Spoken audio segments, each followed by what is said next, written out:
having today Kevin Phish, the main songwriter and the head Hig behind the band Higgins. Welcome to Conscious Ground Sound.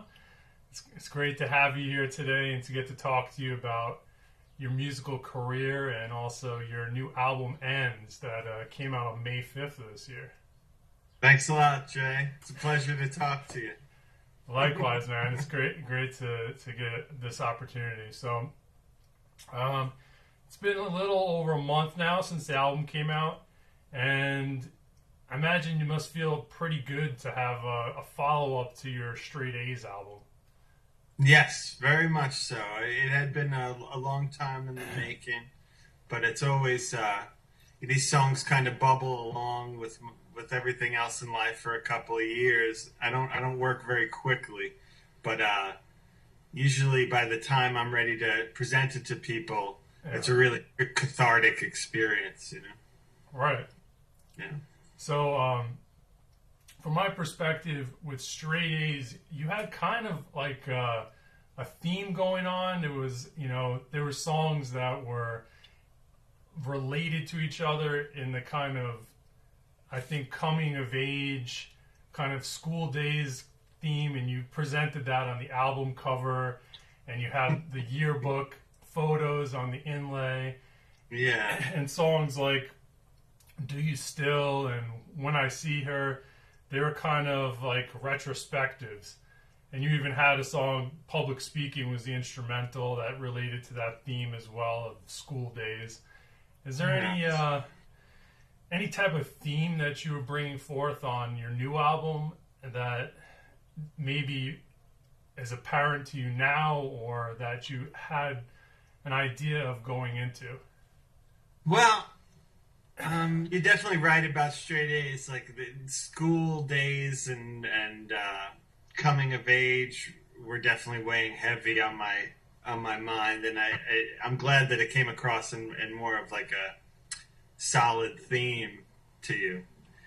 This one is a bit more, it's definitely a little more miscellaneous, and these are songs that I really, there's obvious trends in my lyrics that, I write about current relationships or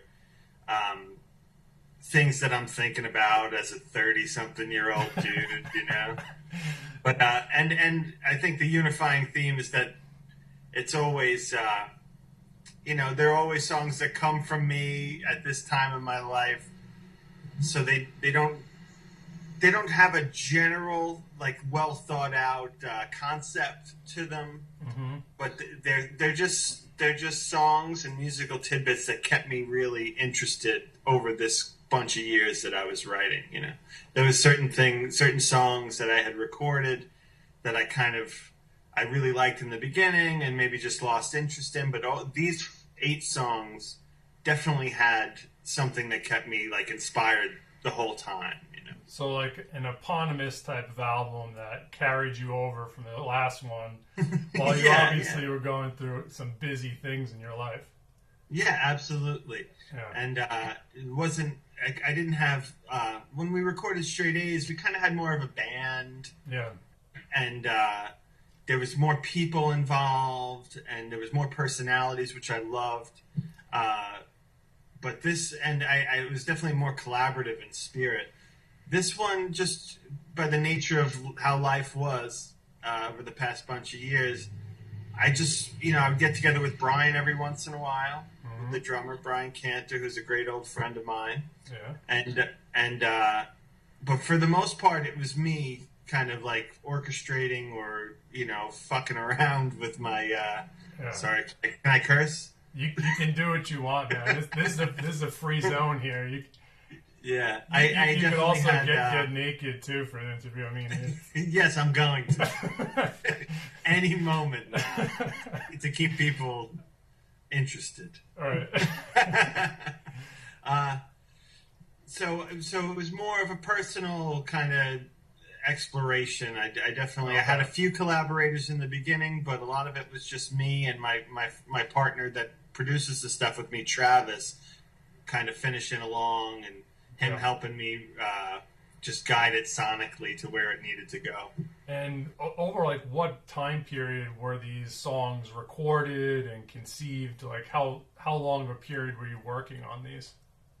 Well, I guess right after Straight A's, it always seems to happen that I'll put a record out and then I'll like start writing a group of songs. You know, it's just it's some kind of subconscious schedule that that I'm propelled by. Maybe, it happened again when I put this record out. I kind of started writing a few songs. Like I like to have the next batch just cooking, you know. Right. Well, perhaps like inspiration too. Like you have that confidence of coming off an album and you're feeling really good and you want to capitalize off those euphoric feelings, maybe. Yeah, exactly. Yeah. And I like having a project. You know, right. I like having something to work on musically, especially. You know, there's many other projects in life, but I'm glad. You know, I'm somewhat getting older in this life, but I still find the wonder and the drive to keep on living in the creative world best I can. You know, you're still maintaining your ADLs. You're able to take care of yourself. Yeah, exactly. So, one of the things before I move on, I just had a question from the Straight A's album because I was just like, I know Kevin Phish, the man, has a lot of inside jokes and things. What was the T or T about? Like, what is that? What is that an acronym for? I'm like, what T or T? I'm listening to the lyrics, trying to figure out what you're talking about. Yeah, it's interesting. These jokes, I find them amusing, and I don't. Nobody ever really asked me to explain myself. Well, now's the time. I don't know where it came along, but the fragmenting words, or just shortening things. I just always. We always did as kids, just right. Like to keep some kind of little code to ourselves. So it's undisclosed, is what you're saying? No.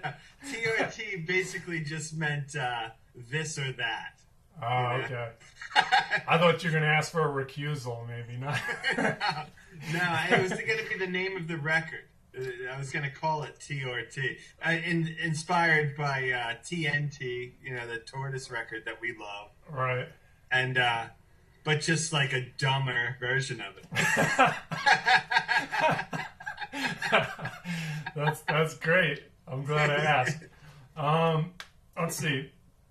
So, one of the things I notice about this album is it's like such a diverse album, stylistically speaking. Like you have some pop music, you have some like prog rock in there, and we'll get to that because dude. And then there's like a section of 4, predominantly instrumental tracks towards the end. Can you talk about some of your early influences in music and maybe some of your more recent influences that kind of have shaped, your vision of what music is? Because for me, listening to a Higgins album is this kind of experience that I like so much because there's so many styles and there's so many influences coming into it. It makes for this unique thing, and then we also get the Kevin Phish personality and style of music added into that, and it's like a wonderful package. So can you tell us about some of those influences? Yeah, sure. That's such a nice way to put it. Thank you, Jay. When I was a kid, I grew up playing guitar. Like it was a kind of just a real natural occurrence in my life. My father gave me a guitar when I was young and kind of pushed me to do it, and I took to it pretty quick. I loved it, and I was as a kid. You're not afraid of like what it should be. You just kind of like you just jump into it and right. you go crazy, or you just like if you're good at something and you start getting positive reinforcement about it, then like you keep wanting to do it. So and as I met friends and 14, 15 years old, people like kind of like, look what this kid, look what this kid can do. It's fucking, it's weird. He can play Third Stone from the Sun. He's only 15. Yeah. And pretty soon I became real embarrassed by that. And like, a lot of people, there's a lot of white dudes that, so open mic that are playing, Stevie Ray shit. It's a little lame. But that said, I really loved guitar players. I loved Hendrix. I loved progressive rock a lot. Things that my father kind of hipped me to, and it kind of gets just embedded in your DNA, like the Zappa, Yes, all these things that were like real, like, how do they write this stuff? Like this really complicated, but like to me really inspiring and emotional, big music. I thought it was great.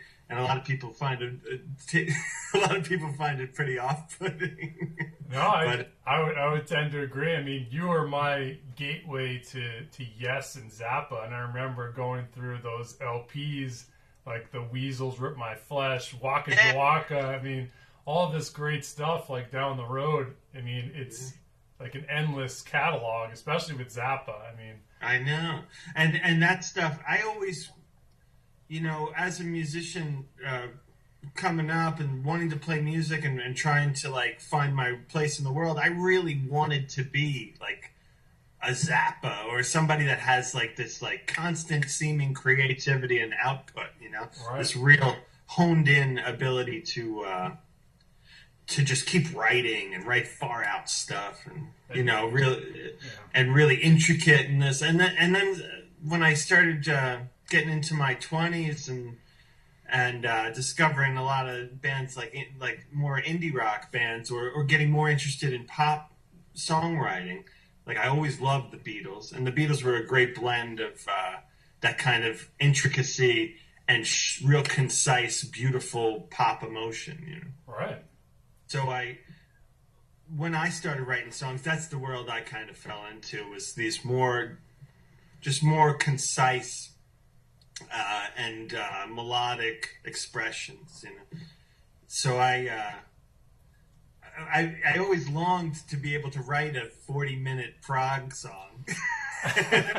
But when I would do it, it would always seem untrue to what I was coming up with, because you find yourself trying to be clever or some shit, and to me, the songs that I always find and keep around to finish to the end are just more simple, and they feel more natural, and I don't like question my intention behind them or anything.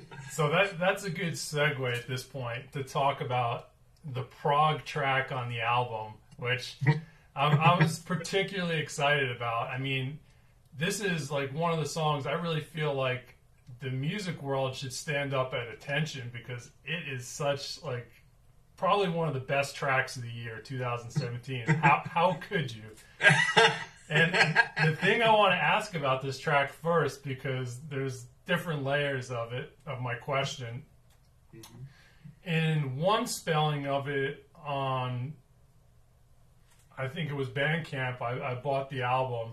It was HOWE, could you? And on Spotify it was spelled like how. So for me, when I saw that E at the end, I thought direct reference to Steve Howe from Yes. And You're absolutely right. I was like, nice play on words. And for me, it was like, I mean, this is a direct compliment. Something that could be directly out of the 70s, like Jeff Beck's, Blow by Blow or Wired album, more specifically. I was just like, good God Almighty, that sounds, as rocking as any of that stuff does. I'm so glad that somebody would get excited about that from my age group too, because it's a little displaced from our world. It was, as you know, when I was growing up, those records were real big for me. That Blow by Blow and Wired. Yeah. It really imprinted the way I approached guitar.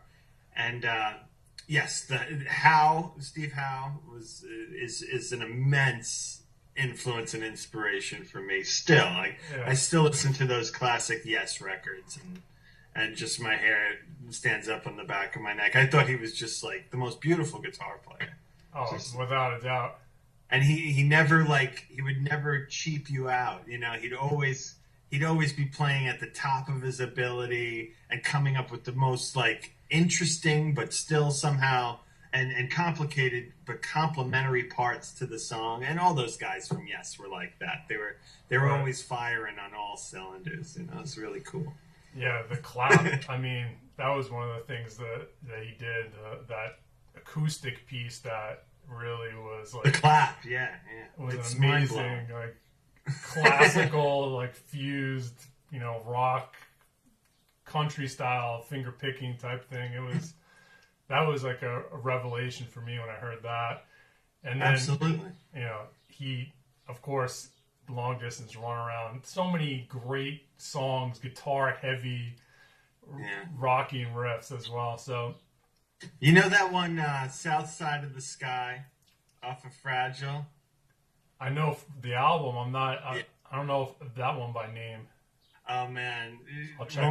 When we get done here, just listen to his guitar playing on the verses and chorus of that song. Yeah. That to me is the epitome of an emotional rock and roll just expression. I'm excited for him. It's just he's going. You can tell he loves the song, and he's just giving everything he could to it. And it's dirty and real gnarly sounding. It's badass. We're listening to that. It's on. Basically to answer the question though, Spotify fucked up the title. Oh, they were like, this guy can't spell. They thought it was some kind of old English thing that they're correcting my misspellings. So they didn't even ask you; they just corrected it. yeah, basically. And iTunes too. It's they probably just have some intern that they're not paying, just chopping through all these these releases or autocorrect either. Yeah. So, I thought maybe I was reading a little bit too in depth into it, but I'm glad that I'm somewhat sane. So, on the topic of how could you, I know you touched on this. I wanted to ask how BK was, Brian Cantor, who is your main musical counterpart. He's the Michael Narada Walden to your Jan Hammer. How is he doing? How's Brian Cantor doing? He's doing good, man. He's busy around the year as a professional drummer. He's playing in various bands and pickup gigs. He's done great work with Sam Cohen and the Yellowbirds, and the Fruit Bats, and various other bands, the Defibrillators. Really cool. He's a really eclectic and super sensitive, multi-dimensional drummer. So he can play in so many different kinds of outfits and bands and bring his great feeling drumming to it. He's a special dude. I'm happy to still have our Higgins time together. Yeah, it's special. It's special in its own right too. So I'm glad you guys are doing it still. So. Well, we share a lot of those similar things that we were talking about. The love for the concise, really heavy duty musician bands. The Yes and Genesis and Crimson, and he goes pretty deep into that stuff too. And he's got a great jazz background. He's just he inspired me a lot to write at a certain level and to get him involved. We have a lot of fun when we do it. That was one of my next leading questions, is that he's been the kind of the person that was there from the beginning with you and forming Higgins and kind of Obviously the rhythmic, but also the harmonic aspects of Higgins as well, right? I mean, he was involved in harmonizing and writing some of those background vocals on the early albums, like Dear Higgins. Is that accurate? Yeah. He's got a great for a really extremely rhythmic dude who's got that really together. He has a great pop sensibility, and he loves pop music and like right. the heavy duty like British. He loves XTC and the Kinks and and Squeeze, bands like that we really bonded on early on and have kept in the current of our approach. Right. So, the cast of Higgins, I mean, is essentially like a core group of people, but it's been, somewhat changing over the years. And like you had mentioned, this project was a little bit different in the fact that you worked on a lot of it by yourself with either Brian Cantor or Travis Harrison. I noticed that certain bass players and guitarists were absent from this album. Is there any geographical reason or otherwise why that is? Yeah, definitely a time and a place kind of thing. But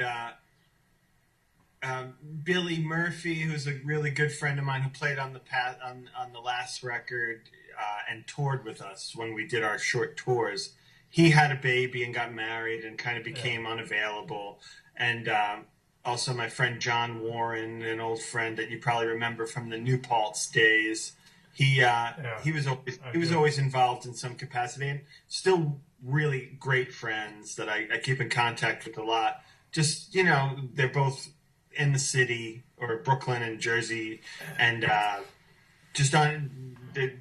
they're in little kid land, and they got a lot of they don't get a lot of time to work on music stuff, unfortunately. Hopefully again in the future.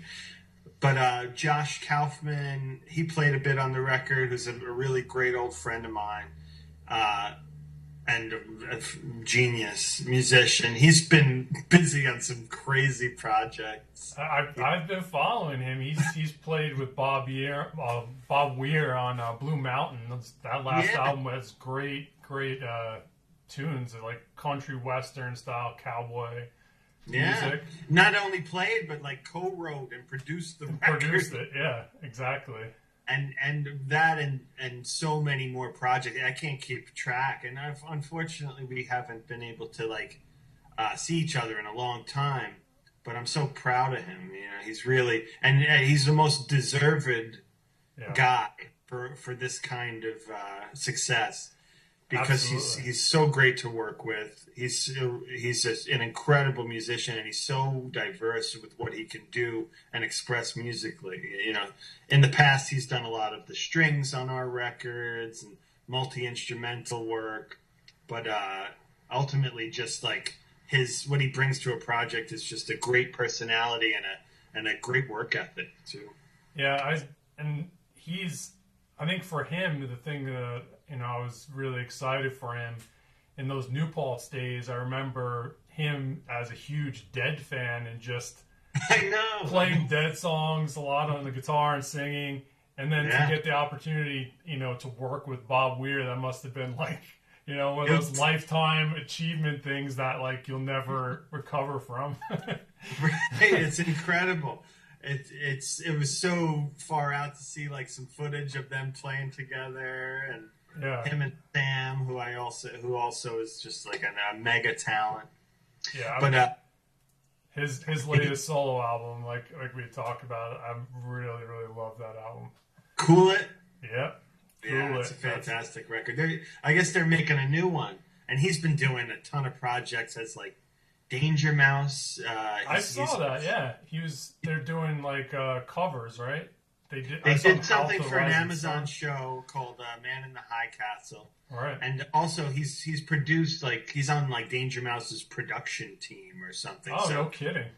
Oh, so cool. he'll go out and produce records in his production company or something. He's done a bunch of great work, and he's got this just real dialed in aesthetic that is so it works in so many different contexts. Yeah. So let's come back to the Higgins world here. I want to ask you, or rather congratulate you. You just entered the world of mersing. As one merce to another, Yes. Welcome to the brotherhood. Thank you. It's a weird world. It really is. So I want to ask, because one of the things when I was listening to this album is the problem solver. This track to me was such like, a Ray Davies type of like commentary songwriting. Yeah. It was such like a great pop song. Like when you listen to it, the structure's there, the theme is there, and to me it was like, does this have something to do with the new field he's in? Like, does it have anything to do with it? Because a lot of times in that field, that is a large part of what you're doing is like addressing all these problems at once and trying to help people who are, having difficulties not only with their health, but just dealing with basic things because they are stressed out about their health and about life and finances. Yeah. Yes, it's certainly, it definitely, it's definitely a Ray Davies style song, and it definitely a little wise-assery in there. Like, oh, of course. And these types of songs, I kind of long to write more of these types of songs. It's like Shut It. Shut It was one of these types of songs. I put it in that category. Yes. They have these kind of real strong verse, chorus occurrences, that are like this. I was real happy, and it feels it's like the certain lift to the chorus with that, me singing at the top of my ability. Yeah. But the song, it comes from like a work environment type experience. I worked with a guy when I was doing, before nursing, I was doing direct care, working with adults with disabilities. And I think you did similar work to that, right? I did, yeah. And this guy, he was a coworker, and he was just the worst guy to be around. He was like the exact kind of guy that I don't jive with, He was a real like arrogant, self-serving, boastful kind of person. You know what I mean? Right. So, and I think at one point he was explaining himself like he liked to do, just keep on talking about himself.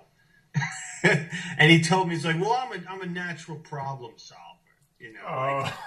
That's how I identify myself. And I was like, you're a problem. This isn't an interview. You don't have to impress me. Yeah, exactly. So it's an actual character that you based it on. That's great. Yes, but it then loosened up because I found it really unappealing to write about him in any way. But the sarcastic tone of it, it really works. Exactly. So I didn't. I kind of took it into the realm of like somebody that's looking for something to do with his life, and is kind of unsure and insecure, but decides he's going to help people, even though that he doesn't really know what to do. I mean, there's nothing really thick lyrically in there, but that was the idea of the character that I was talking about. Well, it comes off well. You get an impression of this person, and it's almost a lot like what you just described. So it gives a good character, development. So I applaud you on that one. Thank you very much. Yeah, I'm glad that you got that. It made you think. A little bit. So another thing I wanted to say is how is Yamsey doing? Yamsey. Hold on. So for me, this it's still in the house. The synth definitely ended up in the right hands. So many albums later, I'm really glad of where it is right now.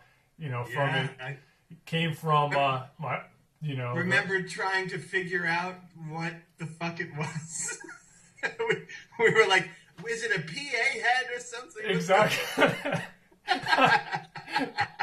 Yeah, can we plug this into an amp and is it going to be, is it a transducer? What's going on?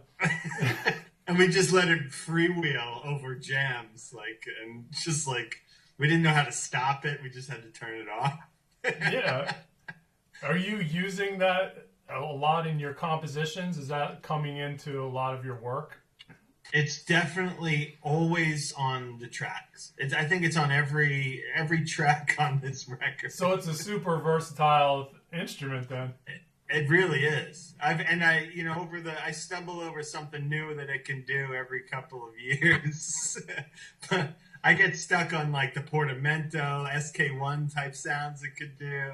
But you could also do white noise, and if you hook it up to a delay pedal, it can be so texturally exciting. I love ambient music, and I got really into that at different points in my life. And guys like Brian Eno and Tortoise and Stereolab and things that utilize the synth in such an inventive and exciting way. And this is my key to that universe.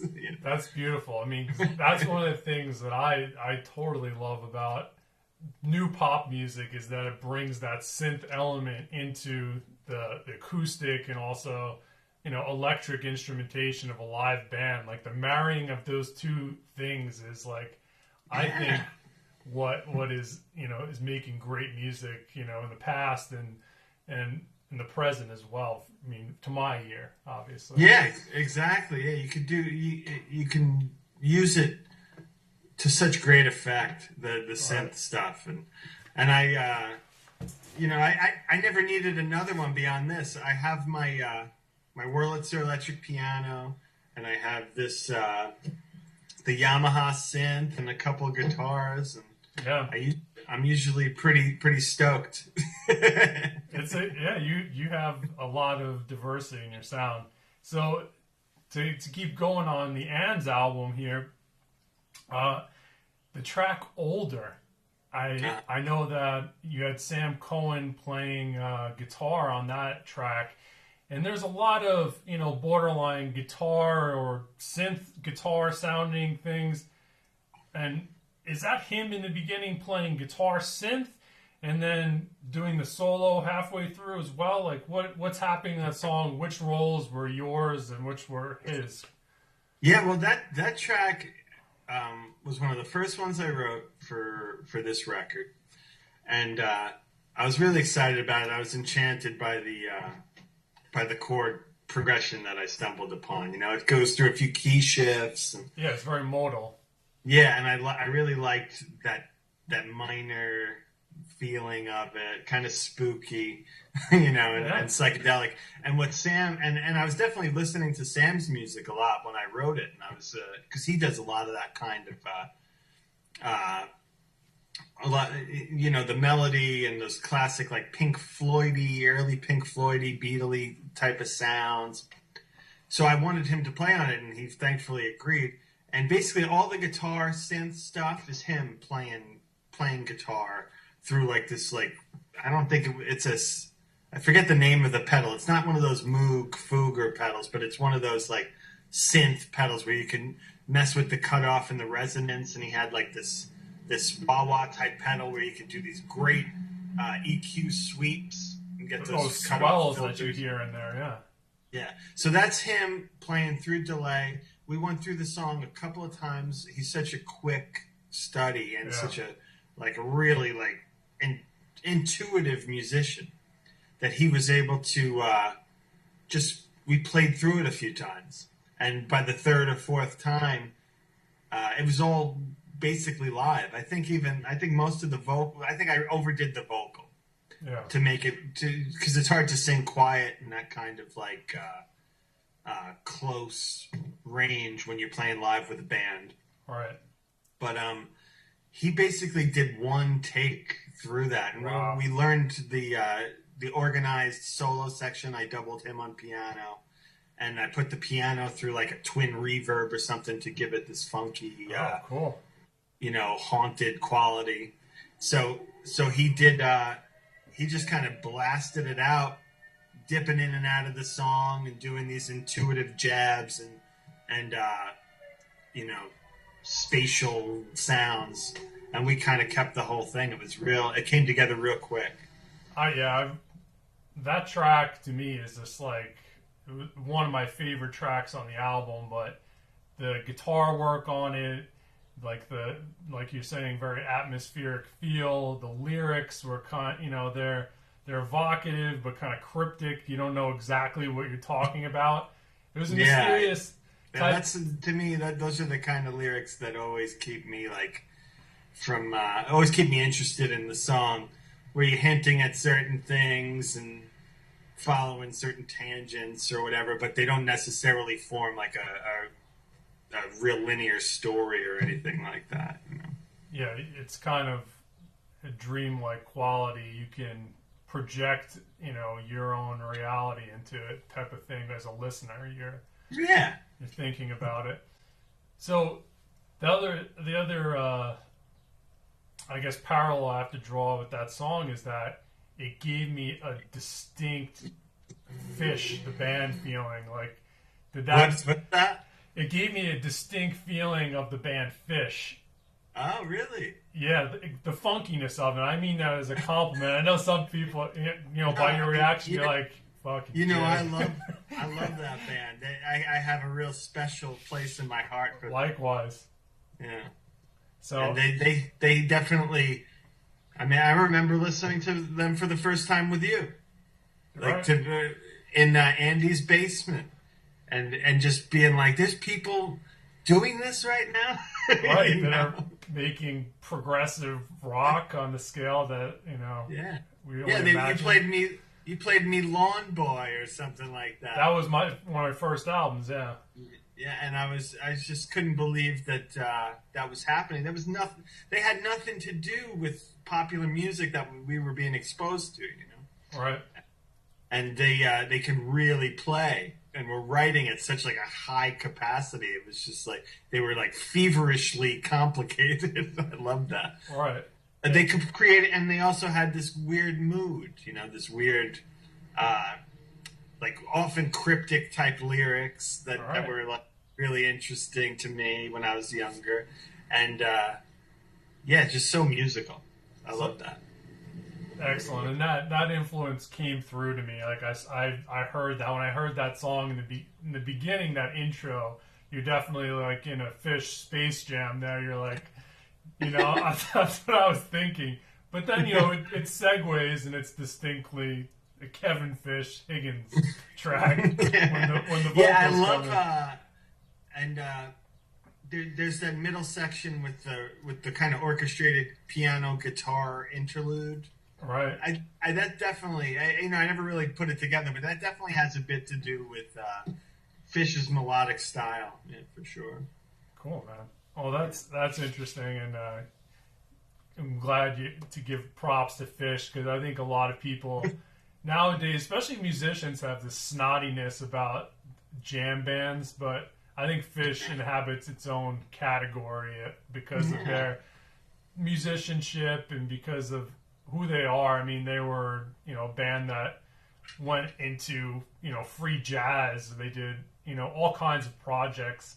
And they're not just a one-dimensional, musical act. They've done bluegrass a lot. They do every style of music that we can cover, but and that's what pisses people off is I guess they don't commit to being a purist type experience, Right. I never had any interest for that. Like I like the melting pot and like I'm not afraid of fusion and shit like that. I love it. That's the beauty, I think, of Higgins too.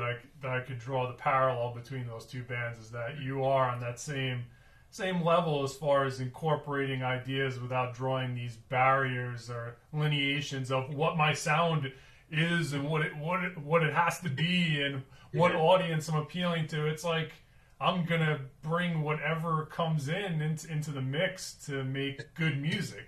Exactly, and not being like when we grew up, it wasn't really hip to like be able to play or like play guitar and really dig in or like do tricky shit on the drums, you know. And I love the Velvet Underground. I love Pavement. I love like bands that are simplistic in their approach to rhythms or more straight up and minimal. I love that, but there's also great shit to explore on the other end of that.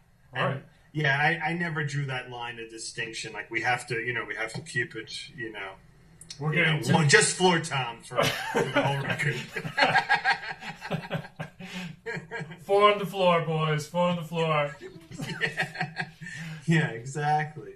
On that note, I have to mention to you. I don't know if this is good for an interview for Higgins specifically, Of but course. Bring it on. there's this band called Once and Future Band. Have you heard them? Well, this was something I was going to bring up because you are one of my Facebook friends, and you came up in my feed that you were recommending it to someone, and now I'm hooked. Thank you very much. God. I'm like totally I've been hooked. telling everybody. I've been promoting that record more than my own. I don't know. Like, it's so exciting to see like peers of ours, or they may be younger. I'm not sure, but they look around. They look my age type of dudes, Yeah. and they can do it, man. They can really play. No, that's a serious prog album, but also with like the most sincere pop sensibility and melody too. It's just there's some really beautiful melodies in there. I know, and they have two things. There's an EP that predates their new album, and both things are just like I've been listening to it and been so inspired by it for the past couple of months. I know the EP I almost like better even, but yeah, I'm glad you got into it because yeah, everybody I play it for is blown away. I can't wait to go see them somewhere. I don't know if they're coming around. Well, this is one of the questions I was going to ask you because you've always your recommendations always become my favorites. I mean, you recommended Mangy Love to me, and then I became obsessed with that album for literally the past. Which one? Mangy Love by Cass McCombs. That album, it took over my life for a period of time. I was just listening to that. And it had a real way of doing that. Yeah, it's a really great album. Kind of similar to a project approach the way you were doing Ann's. Cass McCombs was working with just a wide diversity of people, and to make a connection, he even had Mike Gordon of Phish play bass on the album. Did you know that? I saw that on the liner notes. I was like, is that the same Mike Gordon? I know he is connected to the jam world. He plays with a lot of those guys, so it made sense. That's weird. And another guy that's like a favorite of mine, Kurt Heasley. You know him? I'm not familiar. He's from the band The Lilies. Oh yeah, I know. Yeah, of course. He's like a real wayward kind of talent. He's he doesn't really put out much music anymore, but he pops up in these interesting ways. He made some of the greatest music. Well, he plays with members of Beachwood Sparks too, with the skiffle players. I mean, yeah, he's a cool dude. So for this album, one of the things that reading the credits that really stood out to me is that Derek Almstead actually mastered the album. And of course, we talk about Derek Almstead is one of the Elephant Six huge figures in that. He played in Elf Power of Montreal, Future History of the Sunshine Fix, the music tapes. The list goes on and on and on. So I mean, what I'm interested to hear is, did you send the music to him? Did you meet with him personally? And what was Derek Almstead's feedback on Higgins' album Ends? Good question. Well, I met him through Andy Gonzalez, right? Who I befriended and was a huge fan of for his work in Marshmallow Coast and of Montreal. And I went down to hang out with Andy for a couple of days. I took a trip. He's come up and stayed with me a little bit. We've worked on things together. I played on his last couple of albums. and he played on ends too a little bit. He played some synth stuff and also on straight A's he plays a lot. But we had kind of a mail-in relationship, like sending stuff back and forth. So when I went to spend time with Andy a couple of months ago, we had a session over at Derek's house. Derek has a studio in Athens in his basement, and it's a really great place. And we had a super fun day. He's a great guy. Those guys are, they're our kind of dudes. They're really funny, and they love the shit out of music, and right. And they're super. I mean, those guys are really great talents, as you know. So we hit it off, and I really liked Derek, and I knew he did mastering, and I asked him if he'd be interested in doing it, and he was psyched. He did it, and he had really nice things to say about the album. I don't know if he was. It's hard when you're in like a business type of situation, like right. But it would seem sincere. He liked the recordings and the songs a lot. He said it was a pleasure to work on, and I love what he did. He really was able, because the record is kind of all over the place sonically. A lot of acoustic stuff, a lot of the psychedelic areas, and there's more rocked up areas. And he was able to put it all together in a nicely mastered package. Nice. Yeah. So, I mean, that obviously is, the other area I was going to ask you about is your bromance with Andy Gonzalez, but you've covered that quite well. So, I guess one of the things we could talk about is you guys, have been collaborating for a while. You worked together on Straight A's. You put out a 7-inch EP together. Can you talk a bit about how you guys connected initially? Yeah, sure. It's really cool. I mean, it's one of the great things from the, you remember MySpace? I do. Still have a profile. Yeah. It's frozen, but we must still somewhere too. But that was one of the cool things that happened when MySpace happened, was you could just send a message to somebody that you really admired, and just be like, I love you. I just sent him something and said, I love your music. Here's my page. This is the stuff that I've been doing. And being the awesome, open-minded person that he was, he checked it out. And he really liked it. He liked what we were doing. And he invited me to come to one of his shows, and when he was touring with the M Coast record, I believe. Remember that album? Yeah. No. It was the Marshmallow Coast Freak Fantasy record. Did you ever hear that? Yes, I did. And I went to see him. He was just doing like a small tour by himself with like sequencers and electronic drums. So I went to see him. We started talking. He said we should do stuff together, and he turns out to be another Merce, believe it or not. No kidding.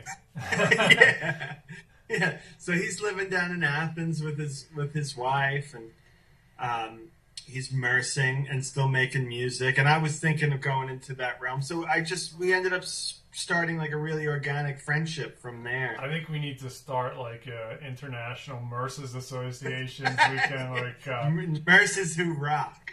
You can charge membership, hand out some like stylish man bags. Yeah, exactly. But from then, he was actually another like strange coincidence was he was working with the music tapes, Julian Coster's music tapes, who lived upstate by me. Okay. And he came up for like a tour prep with those guys and ended up staying with me because Julian's house was full. So I got to hang out and meet those guys, which was awesome. I mean, I was like a real big fanatic for that Elephant Six stuff and Marshmallow Coast in particular. Yeah. And the weird connection with our friend Scott, and like that was just such a cool thing. Because what they were doing seemed so attainable. You can get a 4-track, and you could make a really like, not progressive, but a really like going for it kind of record with no money. Yeah, they Elephant Six made the do-it-yourselfer thing a reality, that you could actually create this community and music network and it really support seemed each like other. And it seemed like Xanadu down there to me. Like all these people were just getting together and being hyper creative and making albums on their own terms. It was really inspiring. Absolutely, yeah. The amount of music that came out of a certain time period, it was just like an endless inspiration. I know. I remember going to that music store in on Long Island. Was it Music Dan? Music Dan, yeah. I used to work there. It's anything Elephant Six. Everything, yeah. It didn't matter if it had that logo on it. It was like and there was. I mean, a lot of it really still holds up. Like they were doing great work. Yeah, it was Kindred Records, Elephant Six, and Thrill Jockey. Any of those labels, I was just like, let's do this. Yeah, I was really glad we grew up when we did. As far as before being, it's nice to have things available to you as the internet has made it, but to have to seek it out, it was very romantic to go into the record store and just stumble up. It's a lot more meaningful than it is now to just shuffle on Spotify and have all these great bands just like fly at you, and you're like, oh, I know. Okay. Yeah, you don't want to say it cheapens the experience. Music's music, and if it could hit you wherever you are, But when it's a little hard, and when things are a little harder, they're just generally a little better. Yeah, absolutely. Well, it's still, I have to say, it's still hard for musicians, I think, to break into this industry, especially. Yeah. I mean, that's the thing that's elusive, and that's kind of why I went into the profession that I did. I love making music. I'll always make music, but to expect the world to find my band through the sea of other bands is a lot to ask of the world, And I make subtle stuff in a lot of cases. It's not like. I'm not a fascinating personality that's gonna go tell you have to look a little harder to get interested in something like Higgins. We're not gonna get a lot of fucking press, And I find that really, for me, it's intriguing because Higgins is like a combination of all these great things that we've been talking about. The Elephant Six sound, prog-rock, great pop music, all of these classic elements of music, in our time that I've grown to love, and even that Chicago scene that we really haven't delved into to talk too much about. There's so much. For me, listening to the album, I even got these impressions of great obscure albums that I've loved. And I think, yes, maybe Higgins is going to appeal more to that demographic of musician who's immediately going to hear it and be like, that's something special. But even on some basic level, it has all of these really catchy elements that I look at and I'm like, well, why is this not more in the forefront of music? For me personally, it's a baffling thing. Yeah, I was in touch with. I've kind of tried to stop sweating it. It's obviously the joy of it is in the doing and completing Absolutely. it, and where it goes from there is kind of I've let go of expectations. Of course, I want me getting a chance to talk to you and you telling me those things about it is a major success to me. And I'm so proud that you gave it a chance and you really listened to it as thoughtfully as you have. It's a big deal. Well, of course. I'm a Higgins fan through and through, so it's a no-brainer for me. And I definitely put the word out about Higgins. So we're going to talk more about that because you need to get your ass out west because you guys Higgins hasn't been out west, and I think you guys can use that exposure if you get the opportunity. Let me ask you another question. So let's talk about you had a lot of instrumentals on this album, which for me is a beautiful thing. You know, it's a boon in my opinion. Maybe, you know, something is not as accessible to the, you know, the more pop music audience. Right. A lot of these were also like very contemplative, meditative sounds that, you know, are beautiful compositions. I mean, I got the impression of, you know, especially variations on a hostile guitar. You know, I was thinking Jim O'Rourke with Bad Timing, just those like complicated finger-picking acoustic guitar melodies.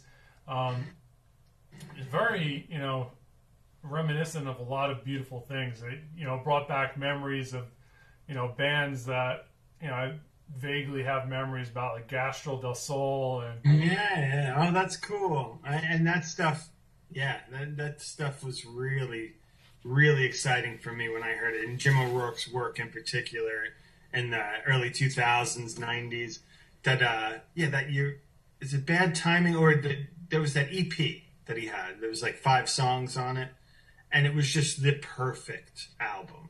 that red album with the dots. No. This one had like the frog on the cover. Like the frog. Oh, that one. Yeah, that's halfway to a 3-way. That was my favorite, hands down. Exactly, and it was a short album. Yeah, it had these really kind of. For him, it was real together, concise presentation of a couple of songs. You know? Real melodic. Yeah. You know, instrumentals that just like winded and twist and had like, you know, complicated brush rhythms and and so acoustic guitars. Without really thinking about it, I guess that stuff really creeped into my my plan. And I love acoustic music. I love Leo Kaki and great acoustic guitar players. Jim O'Rourke specifically in that era was doing stuff with orchestration and acoustic guitar, and you know, just like that really, really moved me. And I'm glad it brought that out, and you know that you heard a bit of that in there. A bit of that, and I mean, it definitely has its own stamp. The thing that I've been thinking about though is, you know, it lends itself, obviously, any instrumental does, to like soundtracks. And you know, I was playing your album ends on you know, played straight through it a bunch of times, and when it gets to the end, obviously Spotify shuffles it. Have you experienced what it shuffles to yet? I think I did. Does it go to like Steven Sondheim? So, I mean, the things that it goes to are just epic. And so, like, I think it's paused. There we go. The music that, you know, the genealogy of it, like kind of with Pandora does, is interesting. So it puts your music in kind of this classical thematic category that I bet you haven't likened yourself to at all. And I think Steven Sondheim came up, and I was just like, what? What is this? And I kept scrolling, and it was like, the King and I, and all this, like. I think basically because there's a character named Higgins in one of those plays.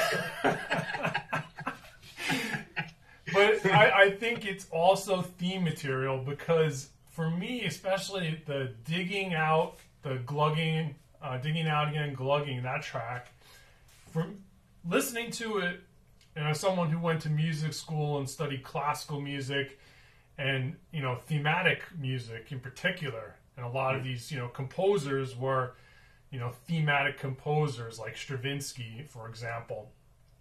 What I got out of that song was kind of this aspect of thinking of the changing of seasons, how there's these 2 parts, like the first part maybe is like a winter, the next part is the springtime, the awakening of the senses, the, you know, hibernation, and then maybe even a rebirth in like the sense of a person being reborn, you know, into a new life. Like, it gave me a thematic, you know, presentation in my mind.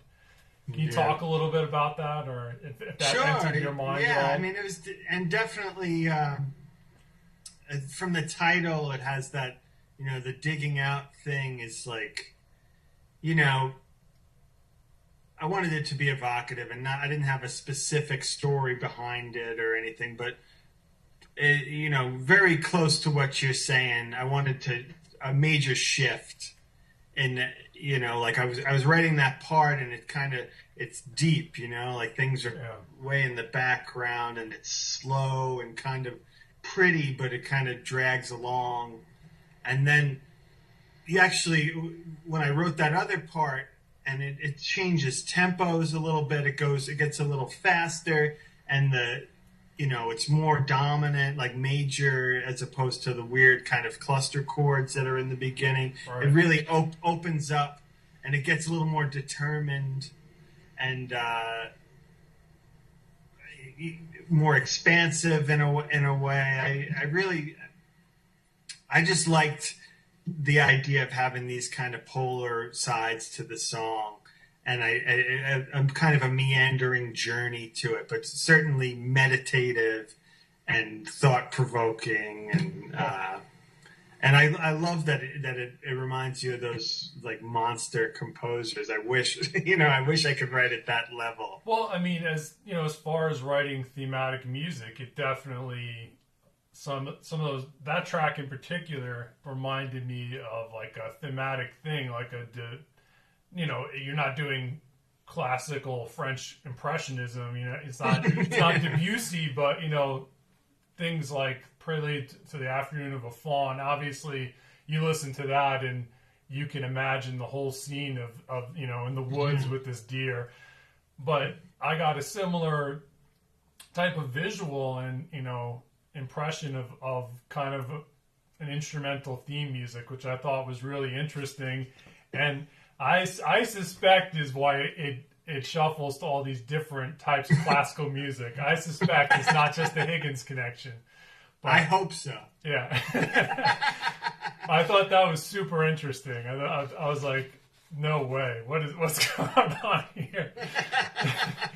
So, let's see.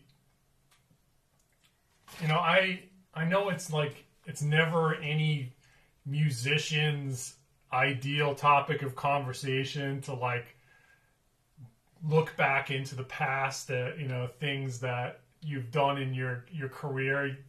People want to look forward, and especially musicians are looking forward to what they're doing now, the album they have out, and even the material that they're working on at the moment. But for me, there's been so many interesting moments in your musical career and your development as a composer, as a musician. For me, I wanted to go back and touch on some of those things because maybe they're things that some people watching this down the road might not know about. And personally, things that are gratifying to me because I want to know about them. I'd be happy to answer any. All right, so here's one.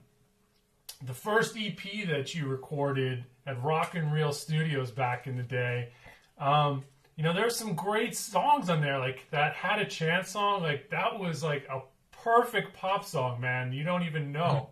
That was a beautiful song. There was some great material on there.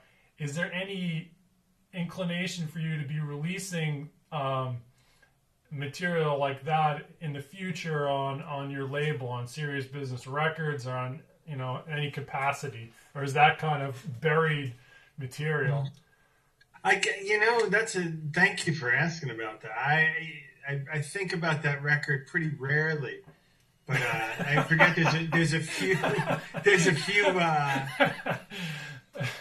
people out there that were there in the beginning and that were positive about that album. It's like your first kind of coming out as that was my first jab at making like a pop record, or a record as Higgins took shape.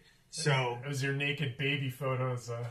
Yeah, but I thought, I was really excited about those songs, and some of it's kind of embarrassing, I guess, at this point. But Shit, yeah. I mean, what the hell? I'll put it out. That's a good idea. What I really should do is remix it. I could, because I didn't know what I was doing really with the mixing. It would be nice to go, because it was on a 1-inch 16-track tape machine, and I threw up the mics in a somewhat cohesive way. So hold on one second. You recorded and produced the whole thing on your own, right? Yeah, and I was way. I really had no idea. I had some semblance of an idea, but when it came to mix the thing, I was way out of my depth. You know, it was on a big board and everything, and I had 8 drum tracks and all that. I didn't know how to really mix drums, so I just kind of gave it mostly room mics because I like room sounds. You know, but I think you got a good sound on that, man. I mean, a lot of those tracks were pretty expertly engineered. I mean, I have to say, like the Had a Chance. I mean, yes, it was like ultra clean sound. There wasn't a lot of filters or effects, but it was a pretty like pure and like interesting recording. Yeah, well, thank you so much. I really I got to take a listen to it. I mean, I guess that was probably 2002. Yeah, that was a long time ago. But that track that's still in my playlist. That Had a Chance. I mean, that with that like reggae section in it. Oh yeah, the samba. It's a samba. Okay. Yeah. So and I had Brian and EJ in the band at that point, and EJ, the first bass player, and yeah, I mean, it was a really exciting time for me because as you knew, I was pretty self-conscious about like the pop songs that I was writing, and all right. For some reason, like when we had a band around that time with Scott and yourself and Aaron and Ryan, the Delicious Trees. Yes. For some reason, I just felt really not uncomfortable, but just really self-conscious about playing my songs around you guys because I really loved the songs that you guys wrote and wanted to just play those. I didn't have the confidence to like bring my thing. You guys were, as you know, you were a couple of years older, and you were definitely very much. I really looked up to you guys and thought you guys just like you had it together in a way that I wasn't gonna have it. We were equals. That was always my impression of the situation, But But when I met those guys, Brian and EJ, for some reason having guys that I didn't know so well, I didn't have such a long relationship, made me just be like, yeah, what the fuck? Let's give it a try. It was casual enough and didn't feel like high stakes. But then it turned into this thing that kind of stayed around forever. well, here's to many more years. Yeah. The other thing I wanted to talk about, you were, you could probably date it more accurately, but you were in your teens when you were part of a prog-rock band called Jaha. And yeah, I was about 15. This is something, especially that, this is an album I think people really deserve to hear. I mean, to be perfectly honest, this is like a prog rock masterpiece. Like, I look back on it and to think of the age of the people who produced it. And this was an album you made with Rob Condi and Andy Noss. Can you talk a bit about your prog roots and about that album? And yeah, what was it, Son of Ned? That kind of set the pace for my musical career, I guess, And it was really intimate, personal, not about getting laid type of band. A lot of people get into music for that, to meet girls and stuff, I've heard. But we were so steadfast in just like getting together and pushing what we could do, writing crazier music than we could play.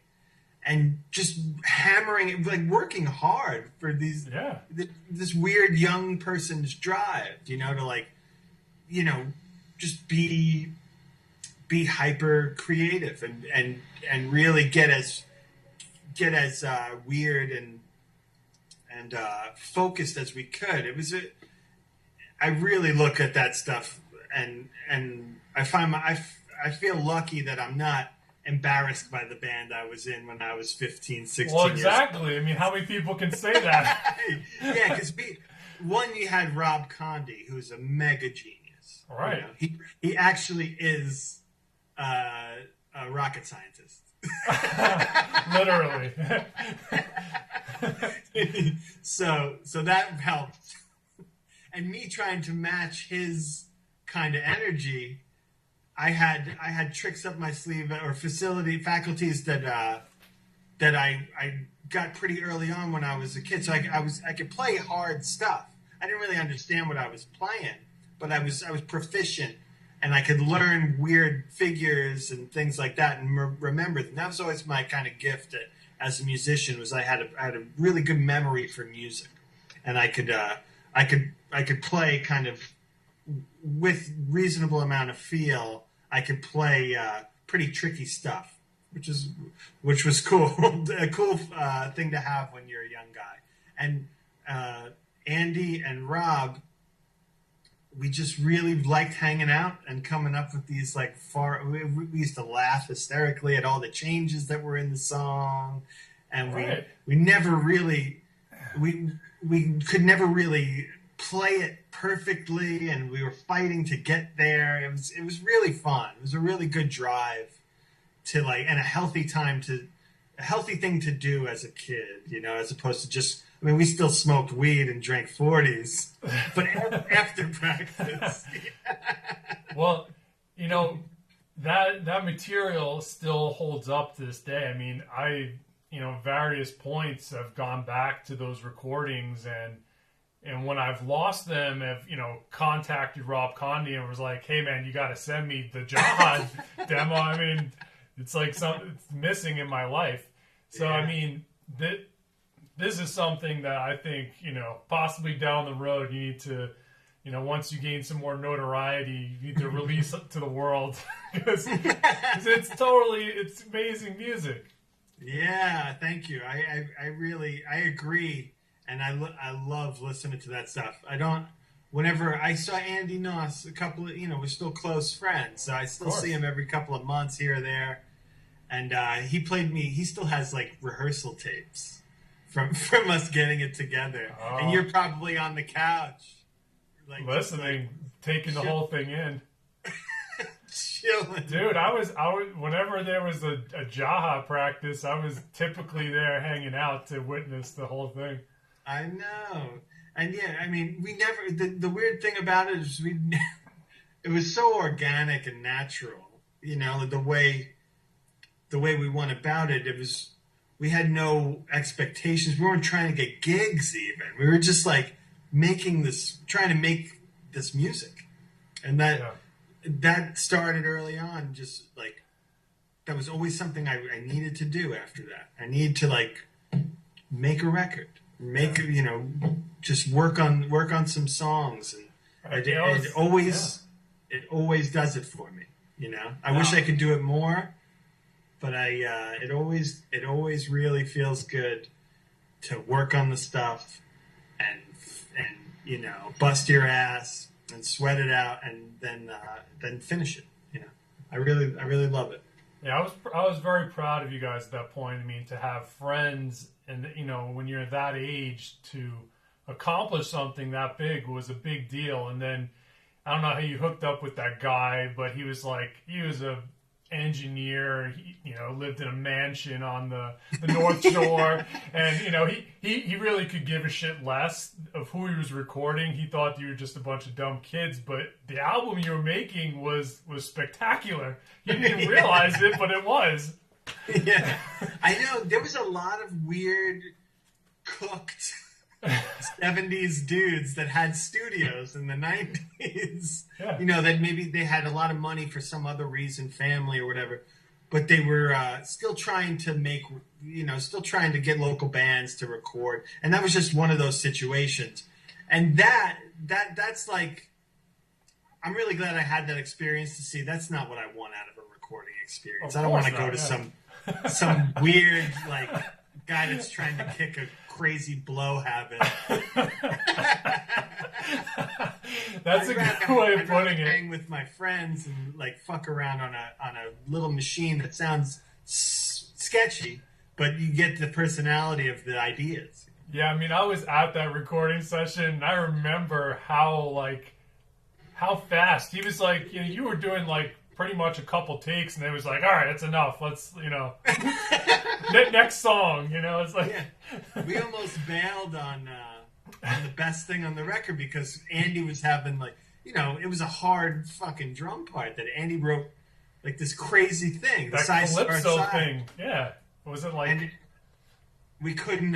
We were having trouble nailing it as we would, But luckily, and you hear the part. You can hear the part on the recording where he drops the stick, but then he triumphantly grabs the stick again, and we fucking bang out the rest of the song. I know he still talks about that, like, as things he was unhappy about from the recording. But I'm like, Nos, you sound great on that album. Yeah, that would be a nice one. I think Andy has the tapes. That would be a good one to go in and just beef up the sound a little bit. I would agree. I would agree with that. Yeah. I don't need it. We don't need to modernize it or whatever. But we could get a more natural sound. And a big thing that bothered me about that was we needed blown out bass. It needed to be like a gnarly fuzz bass. Yeah, he wasn't trying to work with you on tone and sounds. He was just like, all right, let's do this. Yeah. Yeah, Green Day's a big band right now. Let's make the bass sound like Green Day. Yeah, he probably just like worked with Def Leppard the week before. He was just like, whatever. Yeah, that guy. I remember that too. He was not very accommodative. No. So, back to Higgins, I have to ask. What do you see for the future of Higgins, and what side projects are you working on right now? I know you've done the classic rock cover band with Nos. It's called Selden. Are you involved in any other projects? And where's Higgins headed for the future? What's your vision? What's your next move? Well, in the immediate future, we're doing like our celebratory lap. We're going to play some shows. And Brian, actually, I live upstate New York now in a town called Ghent. It's a little close to Albany. Okay. And I work at a hospital, and I've been working nights as a nurse. And so I'm getting off nights, which kind of took me out of the game as far as playing shows and things like that. It was something I had to do professionally to like get my footing in the career. But now I'll be on weekend. I'll be on days, and I'm gonna be. And Brian lives pretty close to me now. Okay. He lives a couple of miles away, so we're back close together, which is a really great feeling to be close to, my Higgins comrade. Yeah, that's good news. We get together, and we've been talking about our next move. And he booked a couple of shows. One in Hoboken, which where we kind of got started off. Yeah. And actually had our best couple of years as far as getting fans out and things like that. We had a pretty good following in Jersey, and those guys are pretty loyal. They still come out and support us whenever we play down there. And then we're going to play a show in Great Barrington, Massachusetts, which isn't far from us, and I believe another upstate show, or I'm not sure where. But we have two great musicians that we're playing with. A guy named Ty and a dude named Andy, who I haven't met yet, but we're starting rehearsals for that soon, and we're putting together like a show that should be a lot of fun, a lot of like a retrospective of like all the material. all the old Higgins. Maybe Had a Chance off the first record. We'll see if we could scrape that together. You should pull that one in, man. I'm telling you. Crowd pleaser. Yeah, crowd pleaser. And we're going to do a bunch of covers, which I'm really excited about, like songs that we're real that all of us really like and that fit in the Higgins world. Oh, like, cool. We do a Squeeze song, Another Nail from My Heart. We do. We're going to try Happiness is a Warm Gun, which we've been working on a version of that. We're going to do, some really fun, some classic ZZ Top and Kinks and all that. Nice, My favorite. I'd love to do Close to the Edge by Yes, but I don't think we'll have time. Oh, I was going to say. Wait a minute. So, but that'll be really great. And in the future, like I'm writing a couple of new songs. I'm sure we're gonna start on a new record within the next couple of months. Excellent. And as far as bigger tours, is that down the road in the future? Yeah, I would like to say yes. All right. Well, we're waiting for you, man. I'm gonna say yes. But it's weird. Like the band High Llamas. Yeah, Sean O'Hagan. Yeah, he's like my favorite. I love the music that he makes. And every record comes out, I always obsess over it. But I feel kind of like a kindred spirit with him. He's kind of a guy that's just kind of doing it, and he also has these other projects where he lends his orchestrating abilities to. But I don't think High Llamas have a big following. I think he kind of just loves to do it. He hasn't been to the States since the 90s. I still haven't gotten a chance to go see him play. But I take a cue from him as far as he's persistent. He keeps making interesting music, and I'm going to try to do the same thing at a high quality and something that feels real honest to me. And hopefully people like yourselves, a few people out there, really really get to appreciate it and enjoy it. Right, and we're thankful for it. With loving the new Higgins album, and looking forward to the future, because I know it's it's going to be one of those searching for Sugar Man. It's going to be one of those Nick Drake type of things where people are like, how the hell do we miss this? Like, what? Were we really that stoned that we missed this? No.